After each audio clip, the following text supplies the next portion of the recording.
Good day, everyone. Thank you for joining us for this webinar today. My name is Johanna. I'm from the UN Innovation Network. Today, we are pleased to launch or maybe relaunch a new mini webinar series on the UN Innovation Toolkit. Those of you who have been part of UNIN for a little bit longer, you may already be familiar with the toolkit. It is a resource that was developed upon request of the Secretary General by the UN for the UN, drawing on lots of experience from within the UN. We're going to learn more about that shortly. And it's specifically designed to meet the needs of UN colleagues wishing to introduce innovation in their work in their very specific context. And today we'd like to introduce you overall to the toolkit and the space modules. And then over the coming weeks, we'll be running a few shorter webinars to introduce you to the different space modules. And space stands for strategy, partnerships, architecture, culture, and evaluation, all critical components for successful innovation. So we'll be diving deeper into each of these modules and a specific tool within that module over the coming weeks. Calendar invites will follow. A quick note, I'm actually a little bit unsure what the order of slides is. So let me just say that at this stage, we're going to have the Q&A as usual on Zoom. It's at the bottom of your screen. Any questions you might have, feel free to pop them in there. Vote on questions that are of interest to you, help us prioritize. We'll have, as usual, space for Q&A at the end. And we'll try and make this presentation as interactive as we can. We've asked you all to complete the diagnostic, so very curious to hear from you what the results were of your diagnostic assessment. Because it tends to be the most popular question, the webinar is being recorded, we're making it available, the slides and presentation, everything will be shared as well as the contact details, so don't worry about that. And then I'm pleased to introduce you to our presenter for the day. I think on the next slide you have pictures and titles. We are once again joined by Baron McKenzie from UNSC, the UN System Staff College based in Turin. Baron is responsible for scaling the UNSC's executive management program and also leads the global rollout and development of the Innovation Toolkit. And we're also joined, currently still in the background, joining us later by Paula de Blas Gonzalez, who's an associate fellow also at the Staff College, and she's supporting entities wishing to work with the toolkit and also helping scale it across the UN. So really good to have both of you with us today, Baron. I'm handing over to you. The floor is yours. Thank you very much, Johanna, and thank you to UNIN for the opportunity to present once again on the toolkit. Launched in 2019, and then of course 2020 happened, so we are kind of playing catch up with regards to some of the elements of the toolkit. But of course, I think what we've seen in the last 12, 15 months is the importance of innovation really in any sector of our lives. So it's a pleasure to be with you. Again, my name is Baron. I am from the UN System Staff College. We're based in Turin, here in Italy, where we have just this week entered a lower scale of lockdown. So there is light at the end of the tunnel, we hope. So again, thank you to Johanna. Thank you to everybody for joining us. And again, joined here also by Paula, my colleague from the Staff College. So we're going to run through the toolkit as indicated by Johanna. There is time for Q&A built into the session where I can't answer your questions. I will work to find a response to your questions, but we'll cover those at the end. What I wanted to do now was invite you to use the annotate tool in Zoom, and I'm sure we're all very used to that at the moment. But basically, if you go to the top of your Zoom screen, click View Options, then click Annotate, and then you will be able to find a stamp icon. And I invite you to place a stamp anywhere on this wonderful world of ours where you feel energized. I'm not talking about your duty station. I'm not talking about where you were born. I'm not talking about where your parents are, although that may be a good thing. Where you found your dog, I'm not sure. But where is it that you can take a breath? Where you, in a stressful moment, can look back and take yourself to ground yourself. So I'm asking you to do that. Have we got anyone willing to share using the annotate tool? Are we able to use the annotate tool? Is there I am not sure we are, Baron. Actually, I have to admit, I have shamefully never used it. I just clicked on view. But I don't. No annotate tool. I don't have it. No. Well, this is where we need to innovate. In which case, could you please type into the chat the place where you are able to chat? Is there even a chat here? There is. A place where you are able to feel energized, and where over the last 12 or 18 months you have perhaps, thank you, Jacques, it's not available. Anywhere that you feel energized. Thank you, Nicola. In a concert, Sri Lanka, in front of the sea, in the Swedish mountains. This is good. Madrid, this is nice. Anywhere close to the ocean, in the mountains, anywhere by the sea. I'm going to type in my superpower spot here. Good stuff. Okay. Beach of Jamaica, must be in a sailboat. This is all good. Well, thank you very much.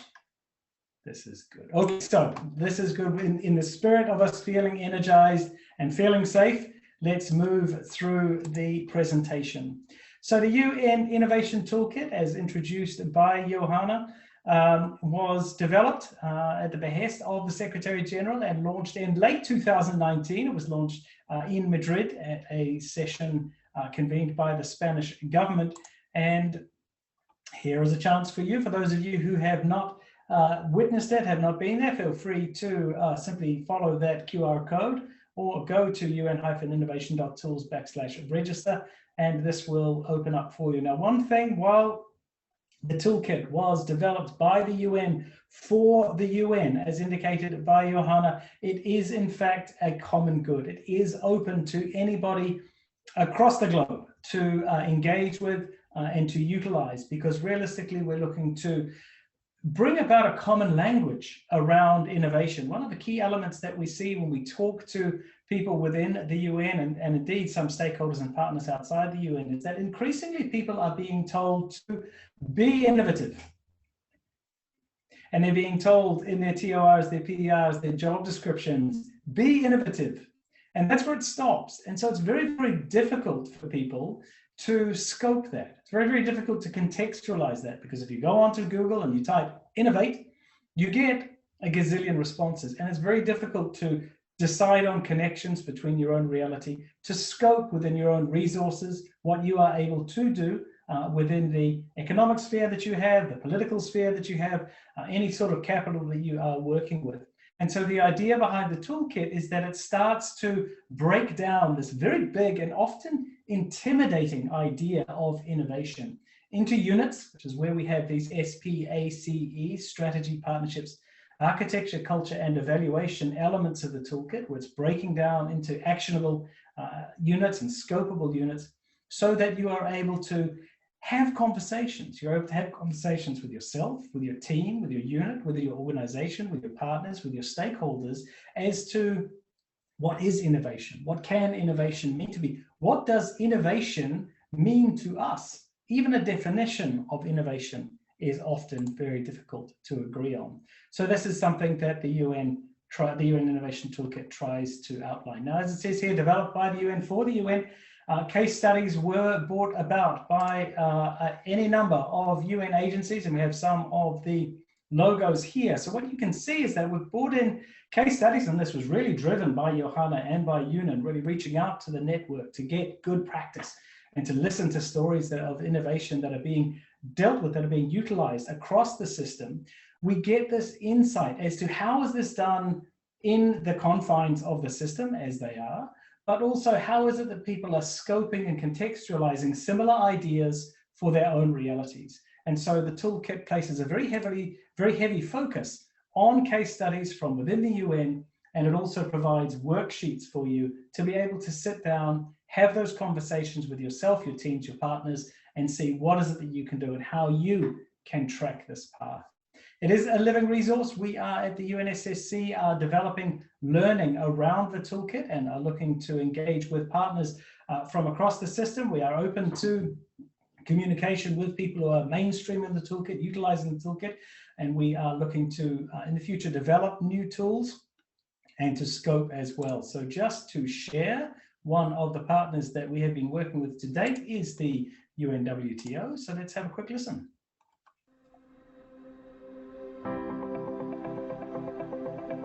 Hi, dear colleagues from the United Nations. I am Natalia Bayona, and I am the Director of Innovation, Education, and Investments of the World Tourism Organization. Thanks to the United Nations Toolkit, we have developed and we have spread innovation not only in our member states, but also inside the house. That's why we decided to create the first UNWTO Open Innovation Day to develop workshops with all the house, with all the departments inside the UNWTO, in order to see where we were regarding innovation.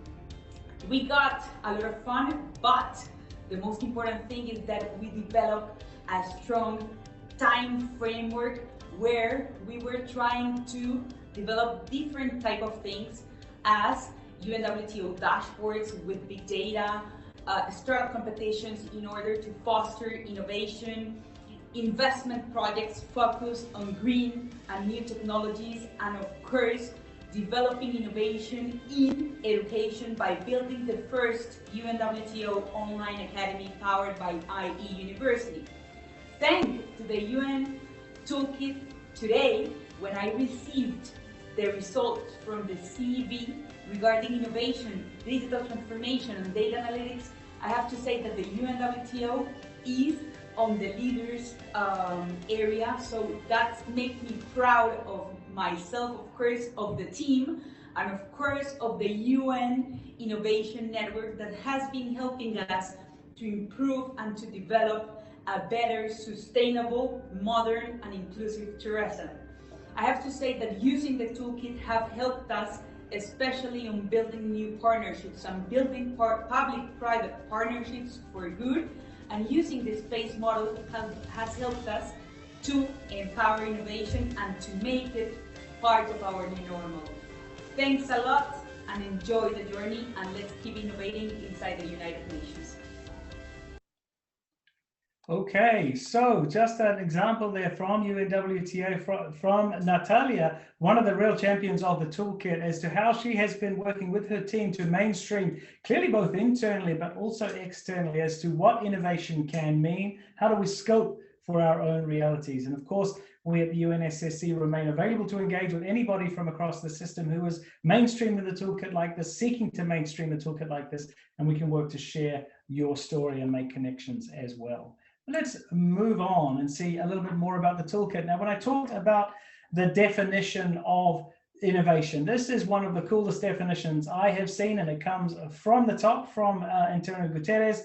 We can do things differently and we can do different things. And even in that small sentence, I think that we can see the starting point for these discussions, how we can scope as to what is doable within our context, as to what is doable with the social and political and cultural capital that perhaps we have. So this, I think, is an important definition of innovation. We are being encouraged to be bold, to be revolutionary, and to disrupt through innovation. Now, a quick poll. We are going to open it up. I'm going to ask my colleague Paula to open this up. Have you already used the toolkit and its diagnostic?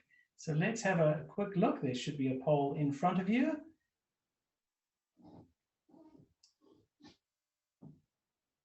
This is good responses so far. We're at 53% so far. Please, we'll hold on for another 10 or 15 seconds. Please feel free to enter your response. 66%. 67%. Okay, let's end it there. And Paolo, if you could share the screen, share the results for us. We see that 21%, only 18 people in attendance, 18 respondents have used the toolkit. For the others of you, let this be a starting point for the discussion. We note that just last week, when the call for application, the call of this UN webinar was made, there were 80 extra people signed up to the toolkit, and then yesterday an extra 77. So clearly there is some uptake. I see there that Alison is sharing, did the diagnostic to prep for today, but look forward to digging in further on the tools. That's fantastic. Okay, and then you can see there that my colleague Paula has shared our contact, innovation@unssc.org, for any questions, queries, or stories of mainstreaming and use that you wish to share.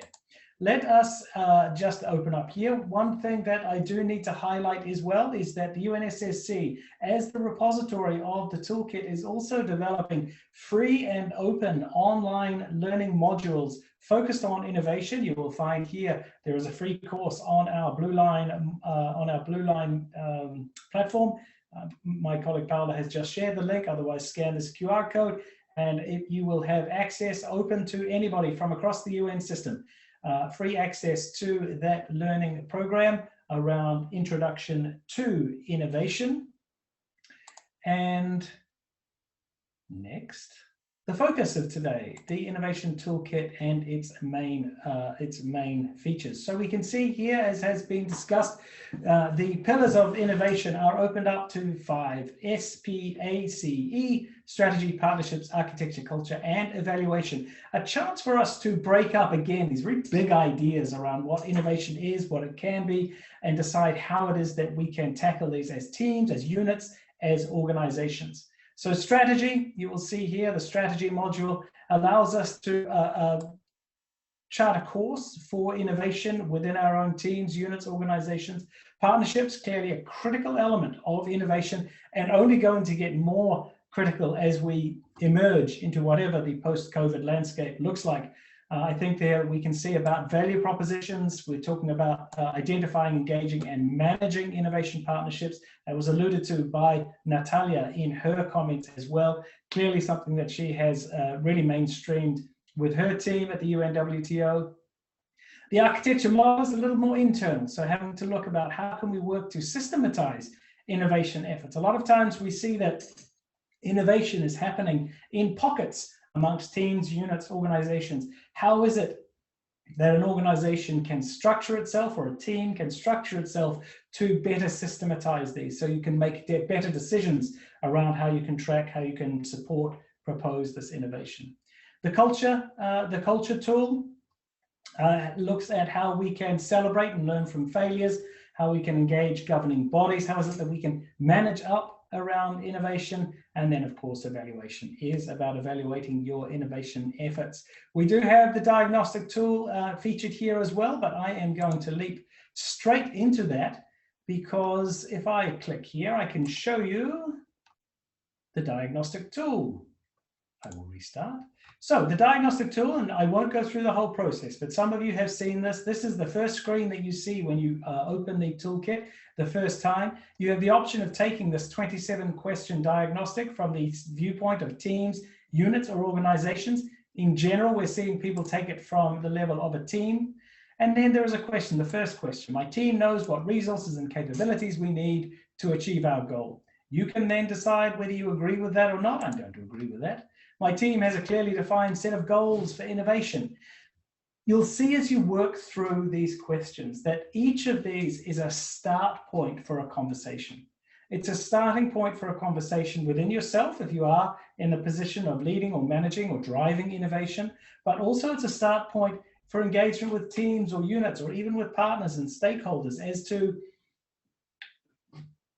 are we in alignment on this? Are we communicating this well? So for example, if we have a look, my team has a clearly defined set of goals for innovation. Here, we need to agree on what my team is, what is the scope of that?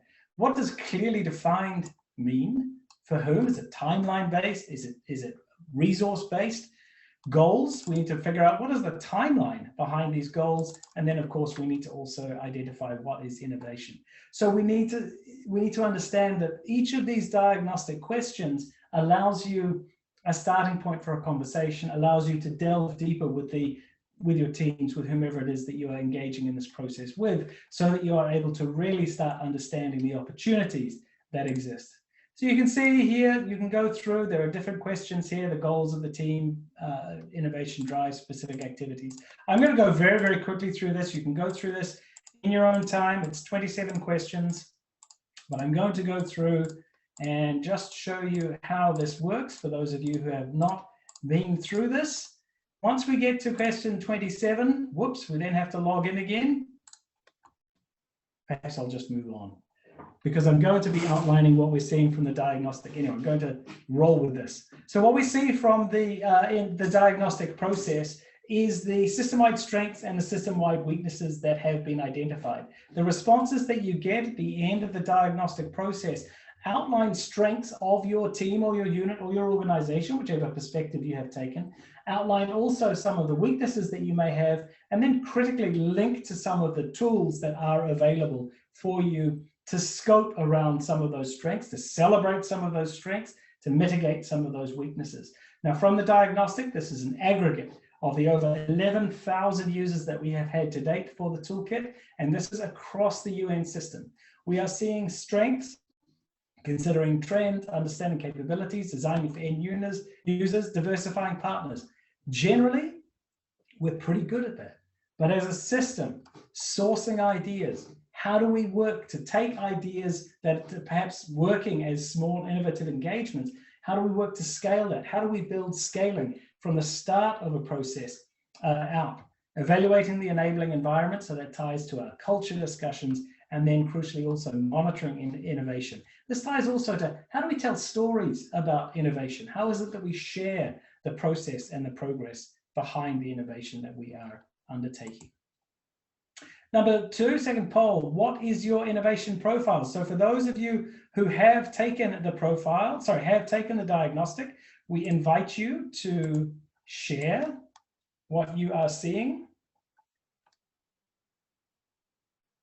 What is your innovation profile? And I see that we have Gladys with us from IFAD. Gladys, one of our great partners as well. So thank you, Gladys, for joining us, really driving and mainstreaming innovation, utilizing the toolkit as well at IFAD. So thank you, Gladys, for joining us. Okay, so we can see here we've had a number of you vote, and the top two responses, because I'm going to delve into the top two responses for a moment. The top two that we have will end the polling now. We have the top is Strategist, and the second highest at 27% is Collaborator. So let's stop sharing those results and we'll move on. Let's delve a little bit deeper into what these are. So the first one, as you will see, the profiles that are given to you at the end of your diagnostic process. Again, a chance for you to scope, a chance for you to identify strengths and weaknesses that may exist in your innovation efforts. And the two that were most popular amongst our participants at the moment are Strategists. So let's have a look at some of the responses that are given to you by the diagnostic. In general, a strategist is strongest at setting, perhaps unsurprisingly, a strategy for innovation. In general, they understand and they can create alignment around common goals and objectives for innovation efforts. Now, what we are seeing, what we are advocating for people who are using the toolkit and using the diagnostic process is when you have identified these strengths, celebrate those. Identify how within your team or your unit you can amplify this. Really ask those questions. What is it that we are doing well that allows us to be strong at setting a strategy for innovation? What is contributing to us to being able to create in alignment? How have we identified these common goals? So a chance for you to really celebrate that as a team, bring teams together, form an identity within teams and units, but also a chance for you to amplify this, to share this, social media, to share this when you're managing up, when you're having conversations with partners, with stakeholders, a chance for you to really identify what you're doing well. Oftentimes, as humans, we tend to kind of leap it straight into the weaknesses, but we really do propose, we do advocate this balanced approach. But for the strategists, the weaknesses, while they tend to know where they want to go and how they want to get there, they may lack the right structures or processes to effectively execute on plans. So the strategists tend to be good, surprisingly, at strategy. Implementation can fail. So we need to be asking questions as to why is it, what's holding us back when we get to implementation? And then you will find that the strategists are recommended tools from within the toolkit that will allow for implementation. If we then have a look at collaborators, number 3 here, which was our second highest response in regards to profiles, we can see again strengths, strongest at developing partnerships for innovation. They actively engage broader ecosystems of actors to drive innovation. They effectively identify partners and then deploy the right strategies to engage them. In general, you will see, however, that these are external. Still a chance to celebrate, a chance to identify what we're doing well and to share that. But then when we have a look at the weaknesses, we can see that in general, collaborators are focused on incentivizing and enabling or convening others to innovate. So thereby they're missing opportunities that exist within their team that could contribute to being better able to meet goals outside and inside the organization. So again, a chance for you to really think, because we all work in resource poor environments, to really think about, well, where am I best served to invest my time, my effort, my social resources, my social capital, my political capital, my financial capital, if it's available? Where is it that I'm best served to engage that? And this gives you a chance to start that planning.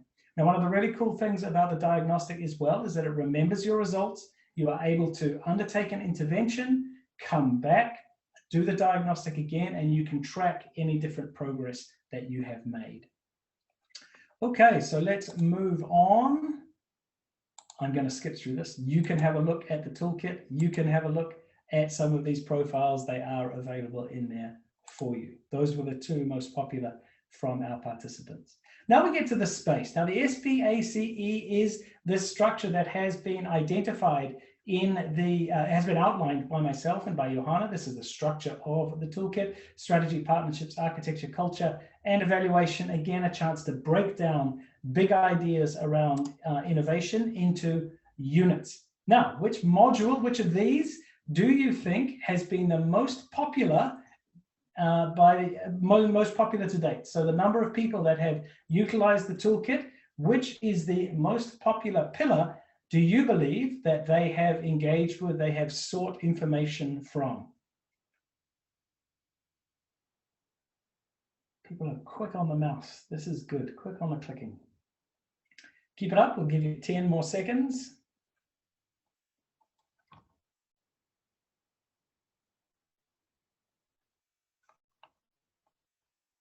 And just while we're waiting, I do see that that Paola has shared the blog on a contextualization of a storytelling tool within IFA in the chat. And thank you again to IFA, to Gladys and her colleagues for their openness and willingness to engage on that. It was a fantastic experience for us all. Okay, so we can stop the polling now, and we can see that the majority of you, well, not majority, but 36% of you thought that partnerships would be the most popular tool to date, and the second most was strategy. In fact, we are clearly, it is strategy. So that's very interesting, the response from the participants in this program. But when we look at the diagnostic results and the usage statistics for the toolkit, we see that strategy is in fact the most popular by twice as much. And so what we're seeing here is, again, people are being told to innovate, and that's all. And so they're starting to try and understand, what is a framework against which I can build some innovation strategies, so we can innovation processes. So we can see there that strategy is the most used tool. We're going to go into the tools, sorry, the most sought after pillar. We're going to go into the tools now. As indicated, 21 tools utilizing insight from UN agencies, UN entities from across the system, as brought together by UN. And we can see here that under the strategy pillar, the most popular pillar of the toolkit to date, we have these 5 tools. Headlines of the future, so how is it we can work to envisage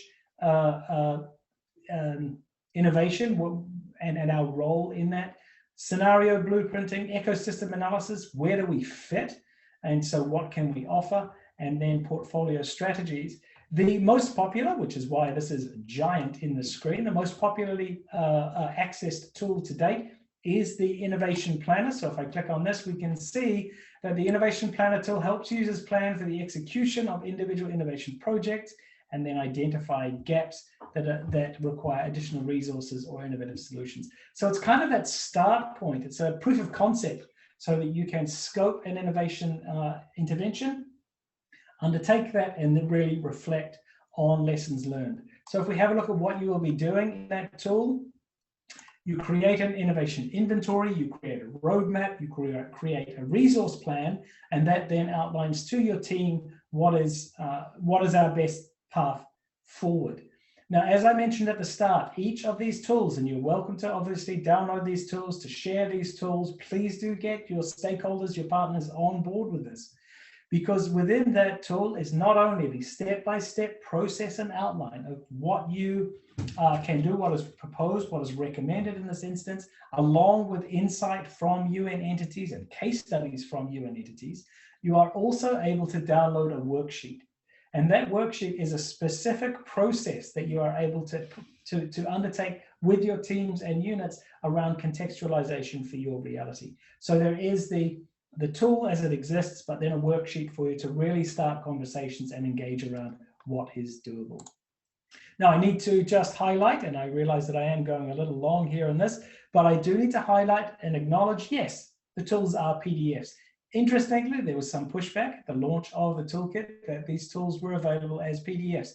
The reason behind that was that in the design process, it was understood that particularly teams in the field find it easier to utilize PDFs, to share PDFs, particularly when access to the internet is limited. And so that was really the basic reason behind that. So we encourage you to download these and to share these. P, partnerships, critical. You can see there four tools. We've got define a value proposition, the most popular tool, find different partners, prepare to partner, prioritize and select partners. So you can see that this is kind of that process of how is it that you will identify what you can offer, identify how you can engage different partners, and then how you can build relationships out through that. Now, defining a value proposition, we've all heard about this. I've worked a lot in value propositions. It's often done very poorly because a lot of times the value proposition looks internally as to what does this mean for us. In fact, we need to be asking questions as to what do we offer outside? How do we make an attractive partner? So the value proposition tool helps you clarify your unique value and attract partners to meet your strategic innovation objectives. There's elements in there around communication. There's elements in there around scoping. So a critical tool as well. And as I said, when we emerge into the post-COVID-19 landscape, it's only going to get more and more important when we think about partners. Architecture, the most popular tool that we can see here is from pilot to scale. User-centered design, also a very popular tool, but as you saw from the aggregate strengths, system-wide strengths that we had outlined, generally we're pretty good at user-centered design, but for those of you who still have some questions, there is a tool there for you to use. In the pilot to scale tool under the architecture, we're talking about scaling. We're talking about what are some of the common missteps. How do we work to capture the information that we need so that we're able to build scaling into the start of projects rather than retrofitting that in. So that is a good process to get into when we start discussing project design, program design, around our innovation interventions. Culture, engaging governing bodies. We also have tools around embracing failures, creating incentives and opportunities, defining strategic results. Now, from my background, as Johanna had introduced, I am also responsible here at the college for scaling up our executive management programming, particularly with the Secretariat, from 40 people a year to kind of 400 managers a year. And we discuss all elements of this in our executive management programming as well, considering how it is as managers, leaders, we can work to create an ecosystem that will allow discussion of failure. Let's be honest, we're not good as a system at doing this. And in fact, let's be honest, there's an awful lot of private sector that is not good at doing this as well. But we need to kind of scope, we need to put a lean on this discussion around failures as to it's not just failure. We need to be identifying what is a good failure. We need to be able to kind of rank some of these failures and start unpacking this. So there are tools within that for you as well as to how you can discuss this failure, how you can broadcast this failure, how you can work to learn from this. Some of the feedback we also get is that it's very difficult to create incentives within the UN system, particularly if we focus on incentives as being financial. However, we do see case studies in there and examples in there of incentives and opportunities that are non-financial but can really push people forward to embracing and engaging with an innovation ecosystem. As you can see here, however, engaging governing bodies is the most accessed tool, and this ties to managing up, and it ties to some of the stories that we are receiving from the system as well, which is that while there are these pockets of innovation, oftentimes there is a barrier when we are trying to sell this, when we are trying to promote the innovative activities that we are undertaking. So there are processes and proposals and opportunities for you to examine case studies around how to engage governing bodies. Finally, evaluation. The most popular tool is innovation storytelling, and there was, as I said, a blog that was shared on here, and I'll get Paula to drop that link in the chat again. Now, this was developed through engagement with IFAD, again, really through Gladys mainstreaming a lot of innovation and utilizing the toolkit at IFAD. And so this was an example of utilizing the power of storytelling to kind of achieve the mandate, achieve the project goals that we have, but through innovative processes as well. So in the innovation storytelling tool, you'll be able to craft a compelling story for innovation efforts that inspire auditors and serve as a call to action both inside and outside. Now, critically, if we think about innovation storytelling and we think about culture, we can see a clear link between being able to scope and structure a story around our innovation and how is it that we can manage up, how is it that we can engage governing bodies. And this is one of the cool things about the toolkit as well, is that within each tool, there are indications as to which other tools are related to this discussion. And so you can use the tool as a standalone process if you wish, but you are also able to use the tool to create a network. You can use different tools to really bring together a more cohesive innovation structure and process within your unit or your organization. Now, here's some analysis here of use to date. We have 11,800 users as of the 15th of this month, so I'm sure it will be more now. It'll be over 12,000 by now, I imagine. And you can see here, Thursdays is the top day of the week to visit. Okay, that's great. But we've had over 26,000 sessions as well. As you can see here, the team perspective is by far the most popular diagnostic approach. And we understand that because people are starting to kind of scope as to what is doable within their own sphere of influence as well. Moving on. And this is the final slide. So we have plenty of time for questions in here as well. But when is it that, when do we work to use the toolkit? So this is some of the feedback that we have had around the toolkit. We use it when we want to innovate, clearly, when we want to start conversations. And as I've indicated, there are openings for these questions and these, for these conversations in the diagnostic process. Really a chance to sit with yourself, sit with your team, sit with your unit, and start to think about what this means, what this can mean for us. When you want to establish baselines, the toolkit has these baselines provided to you from the diagnostic, so you are then able to understand where you stand, where you exist on these SPACE pillars. You can undertake interventions, you can come back. Working to validate and test. When you want a framework as to where it is that you can invest time, effort, social, political capital. When you want to contextualize for your own use, when you want to scope, and then of course, when you want to be curious. Now, just what I might do is jump in here, and I'm going to log in once again, because I do want to show you, once we've taken the diagnostic, which I'll just very quickly go through again. I just wanted to jump in with the process that you will see. Again, a chance here for you to have these conversations with your teams and your units and those sorts of wonderful things. But once we get in there, this is where you get your profile indicated. And we saw today that the most popular profiles were Strategist and Collaborator. Your strengths are highlighted. Your weaknesses are highlighted. Then there is guidance for you as well, so that you can, again, start to scope, start to plan your interventions. Where I wanted to come back to was this. Now, this is a response to the diagnostic. And this, again, outlines where are your areas of strength, which you can serve to promote and share, but also where is it you are best served to invest your limited time, your limited resources. And so in this case, just by those randomly responded to questions in the diagnostic, I can see here that the architecture module is the lowest.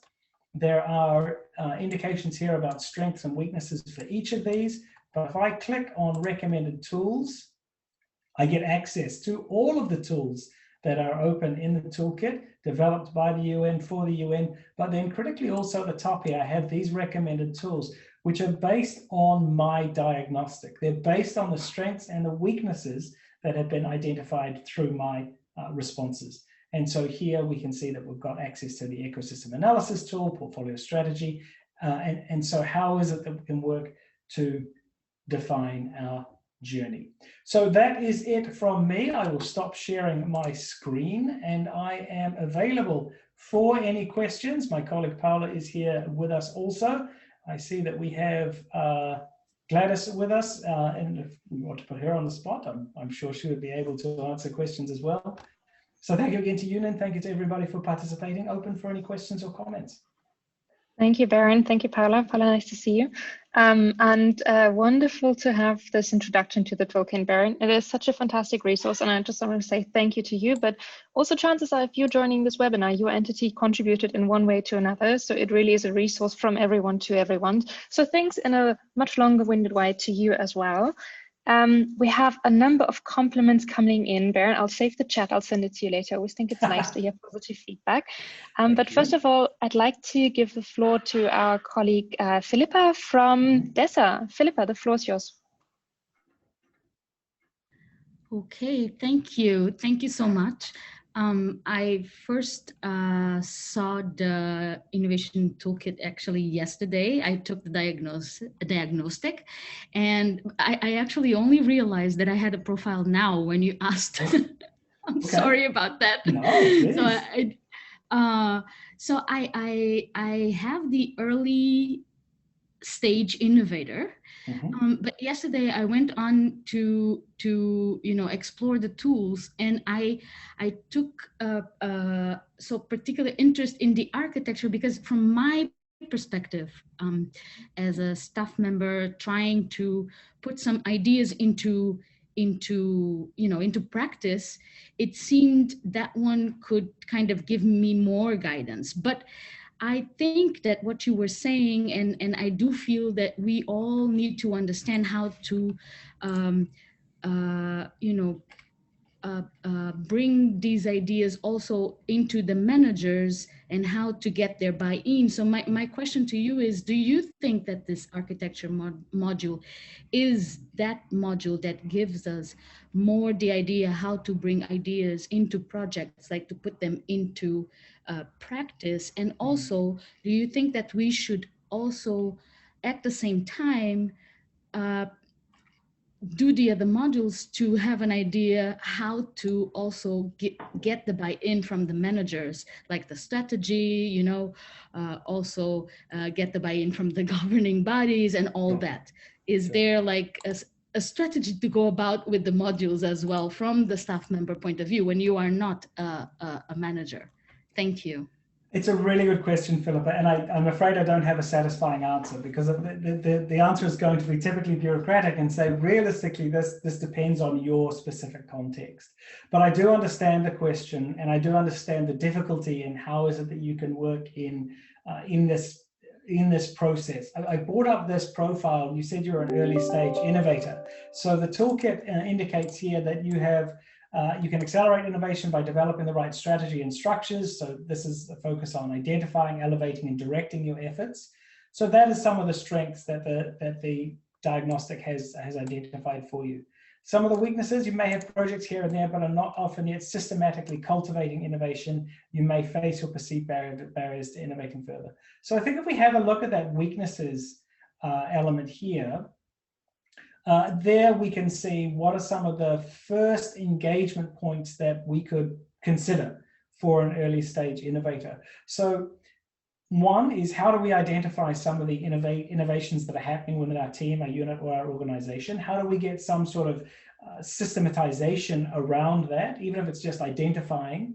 But then it ties into, well, how do we promote that? How do we tell stories about that? How do we trace impact around that? And then I think, Philippa, that ties to the next question, which is, how do you engage with governing bodies, or how do you manage up to kind of show this innovation that's happening, and how you can promote this further? So I think that it depends on the scope of your work. It depends on what social and political capital you have available to you. I would suggest that the strategy, and I think this is why the strategy tool is so has been so popular, as I'd indicated. If we look at the tools in the strategy pillar, we've got headlines of the future. So we've got how do we work with teams and units or ourselves to envision what innovation can do for us? How can that bring us to that goal? We've then got scenario blueprinting. So that's kind of thinking about specific innovations that can move us forward. So it's going from visioning to then kind of process. Ecosystem analysis, where do we fit into this process? The strategy, that's fine, but then the innovation planner as well. So I think for an early stage innovator, perhaps the strategy tools do allow you to kind of see that journey and to vision that journey. And then I think it's a process of undertaking that for yourself, for whomever it is that you can engage with, and then taking that out to any management that would be looking to support you or could support you. Do any of our participants have any comments or questions on that as well? I see Paola has shared in here, scan the horizon tool within the architecture module may be helpful for new ideas, and that's true as well. Scanning the horizon, really seeing again, where do we fit in this and what is coming? So Philippa, I'm not sure that answered your question, but it's a process of kind of looking at the tools and engaging and considering for yourself what is doable. Thank you, Baron, and thanks to Philippa for the question. I'm going to give the floor to Christina Koch from DOS in New York. She's doing fantastic work with the HR team there. Christina, over to you. Thank you. Can you hear me? Yes. Okay, great. Really, thank you for the toolkit. Thank you for making it so practical. I was looking through the worksheets, and I'm definitely going to use those with my team to address some of our challenges. We are a dedicated innovation team for staffing, and we've had a project going on since January 2019. So we are kind of at the stage where we see challenges, where we haven't gotten the benefits. And we actually are at the stage now where we're engaging probably the staff college to help us with change management and behavioral insights. And so, you know, I was wondering if the different tools address change management and what would be some of the best tools for us to use if that's our challenge kind of, you know, 3 years on. Yeah, it's so important, and I'm really glad you brought it up, because this is something that I think is overlooked in discussions around innovation, in that realistically we're dealing with change, we're dealing with transition. And one of my favorite kind of comments in regards to training around change is that while people tend to push back against change and say they don't like change, in general, people fear loss, not change necessarily. And so it's loss of identity, or it's loss of seniority, or it's loss of, hey, look, I always knew how to do this and now I don't know how to do this anymore, so I don't feel comfortable. So we need to consider how that's being communicated in regards to the innovation. They don't act in a vacuum. So I think it's critical you brought that up, Christina. If we haven't come back and have a look at the tools, I can perhaps share my screen again. I think that when we're talking about change, we're really coming down to culture. And I think that we're talking about, there is the Embrace Failures tool. Now, that's not just specifically about focusing on failure. It's more focusing on how do we increase communication?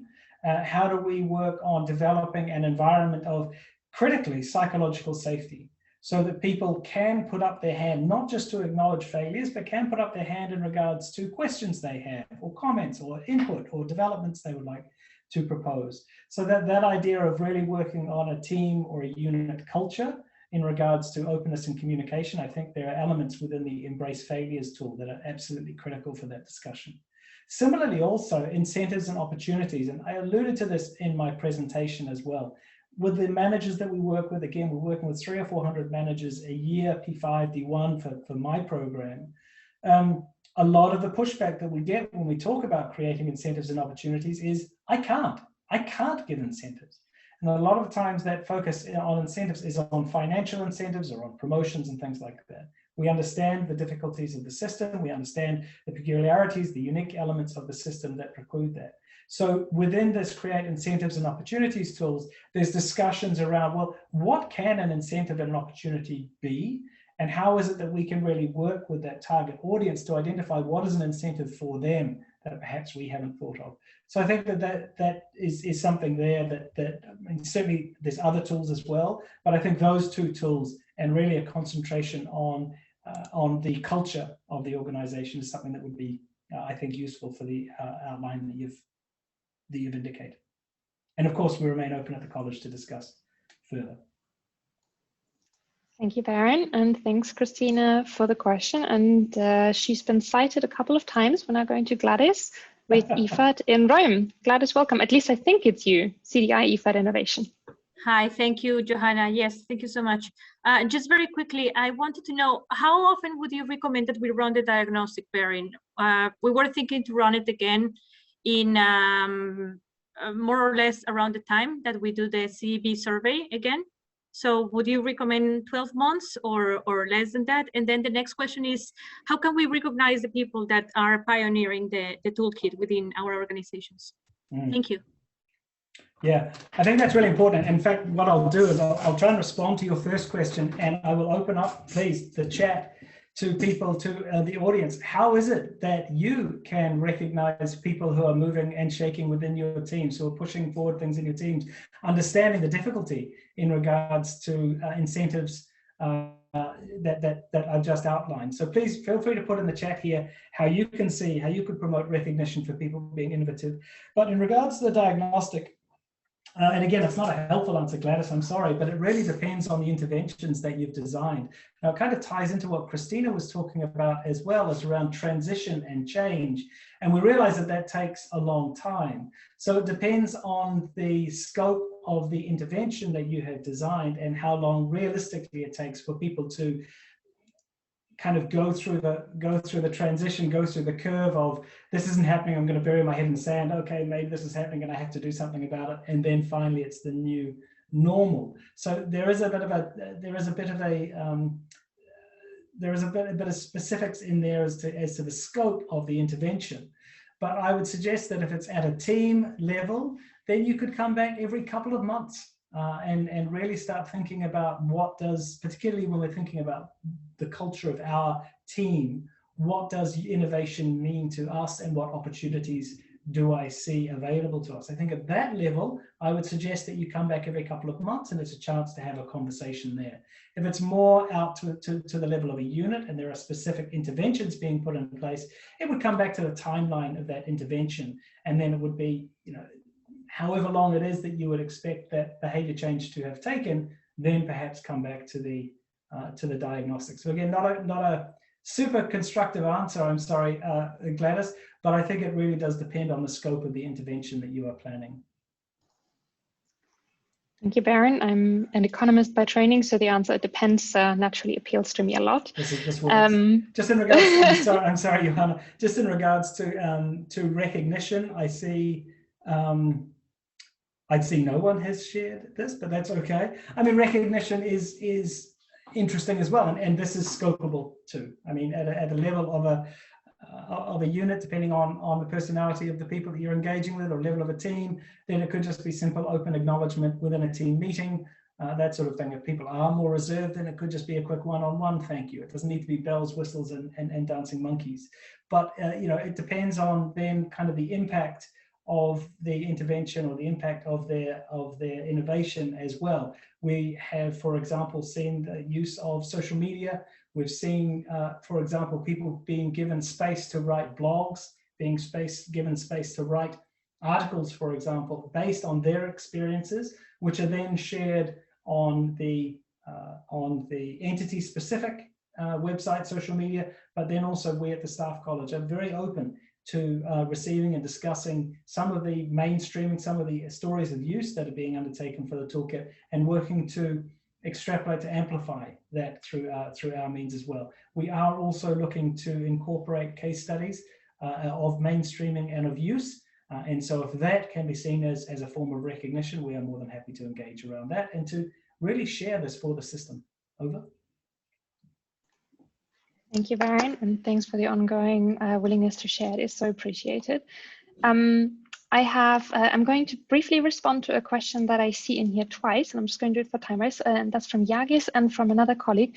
They're wondering in which order should you take the different modules and the different tools. And Yagis and other colleagues, one of the best ways to find the right order to do so is by doing the diagnostic, which is going to give you prioritized tools for you. So in addition to the profile, I will recommend these are the 5 tools which are most relevant to you to help you address opportunities for improvement. So that is a great starting point and a real strength of the toolkit. Bearing, sticking with the diagnostic, and I have 2 questions, one from Roxanne from UN Habitat and one from Anonymous. And they're wondering, should we be using diagnostics or should we be doing them at an individual level as well, potentially to help build a team with complementary skill sets? And Roxanne specifically was wondering, would you recommend making sure that the team is composed of people with diverse skill sets, like diverse innovation profiles? Any thoughts on that? Yes and yes is the quick answer to that. I mean, what we found. Thank you, Jacques. I see that you need to go. Thank you for taking part. Yeah, I mean, in regards to the diagnostic, I would recommend taking it from a personal standpoint as well, particularly if you are looking to drive innovation, if you are looking to propose and communicate innovation. Obviously, if you are a leader or a manager and you are in the position to be able to push that forward. But I think taking it from your own point of view allows you to understand what your definition of the questions are. You'll remember that I had a look at that one question, and within that one question, there were 5 opportunities to scope and to ask questions. What does this actually mean for my reality?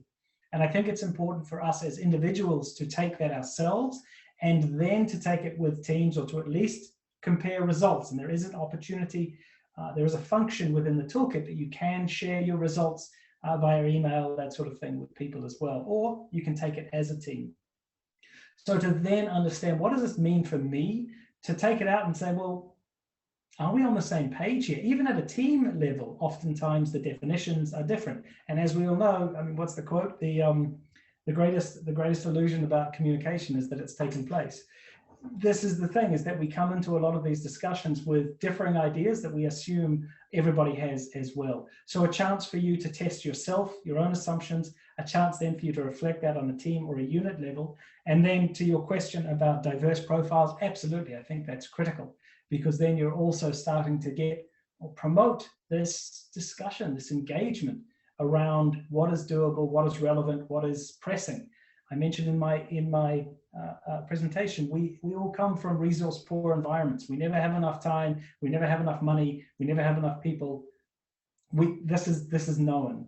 And so the ability to really kind of come out to as diverse a team as possible and say, well, this is the issue, this is the questions, these are the results that we're getting, what do we do now, is so critical, rather than finding yourself in a thought bubble. Thank you, Baron. Before I hand over to Mike for the last question, I just briefly wanted to say, in case you are dropping off early, that we are going to continue the conversation around the toolkit, I think in a bi-weekly rhythm. So every 2 weeks, we'll be diving deeper into one of the tools that, in one of the modules and one of the tools that Baron has outlined. So we'll be starting with strategy in 2 weeks' time. Calendar invites will follow shortly, and we'll also make a recording of this available. And with that, Mike from WHO/PAHO, I'm giving you the floor to ask your question. Hi, thanks, great presentation. I just was wondering what the difference between entrepreneurship and the Innovation Toolkit might be, and also if you have any examples from severe, like risk-averse environments of the toolkit working or not working. Right. I'm sorry. Just to clarify, the difference between entrepreneurship and the toolkit. Was that the question? Yes. Yeah. If you can kind of explain, what an entrepreneur might do versus somebody who's using the toolkit. Right. I'm afraid I don't have a good answer for you on that. I'm happy to look into that and provide an answer to you if need be. So I'm sorry, I don't have enough information to move forward on that one. In regards to risk-averse entities, we are collecting stories at this time, and we will be sharing that we will be sharing that with people in the future on, on the learning around the toolkit. One thing I would say from some of the engagements that we have had with a number of managers in our executive management training here at the Staff College around innovation as well, is that how am I going to put this? Basically, yeah, obviously these environments exist, and sometimes it's that process of identifying when is it worthwhile using that social and political capital to move ahead, or when is it more worthwhile to scope down and to make that change within your own sphere of influence. And that's a huge amount of the discussion that we have, I mean, around management in general, but around innovation as well, is to say, look, sometimes it's just not going to work at this time. So what can you come down to your own level? If you are in the position of being a leader or a manager, what is it that you can do to create an enabling environment for those who are reporting to you, for those your sphere of influence, your partners, that sort of thing. If you are driving innovation by yourself, how is it that you can seek out partners within, again, your sphere of influence? So not a very satisfying answer, but that is certainly a critical part of the discussion that we have with our managers as to scoping for the realities of your situation. Over. A big challenge indeed, Baron. But as you said, we are trying to not just learn together as part of the toolkit, but also learn from each other. So thank you for collecting case studies and experiences from across the UN and making them available. That may help with situations like this going forward. Can I just thank you, Hannah? Can I just jump in? I know we're Sure. out of time. There's a question here or a comment by Roxanne who's just put in here. How to quickly deconstruct the oversimplified idea that innovation equals digital technology in a team or an organization. And this is something we see a lot, right? Innovation means Tesla, and innovation means drones, and innovation means big data, and innovation means AI. And we don't have anything to do with that. We've got no money. We can't innovate. Yeah. This, I think, is where that quote from the Secretary General becomes so critical. Doing things differently and doing different things. And it's a chance for us to really stand back as an individual, as a team, or as a unit and say, what can we do differently? What things can we do differently? How can we do things differently? Just asking that question and giving time and space for that question to be considered, I think allows us to break this immediate relationship between innovation and technology in this instance. It's a critical conversation to have. Over. Excellent last words, Baron. I think it is a critical conversation to have. If we get hooked on the technology element, we're never going to embark on many other interesting journeys and fruitful journeys that are out there waiting for us. So excellent last words. Nothing to add from my side, except a big thank you to you and Paula. Thanks for coming back, Paula, for joining us for this kickoff session today. And we look forward to being back with you every other week from now on to learn more about the different tools of the toolkit. So with that, really many thanks from me and from, I believe, the colleagues who have joined. Lots of positive things again. Thanks to you guys. Thank you so much. Thank you, Yun, and thank you, Johanna, for the opportunity. Always a pleasure to engage. Thank you to those of you who have joined. We remain available at the Staff College. Paula has shared the email address as well. Please do check out the toolkit, un-innovation.tools. See you in a couple of weeks. Stay safe, be well. Thank you very much. Sounds good. Bye, everyone. Thank you very much.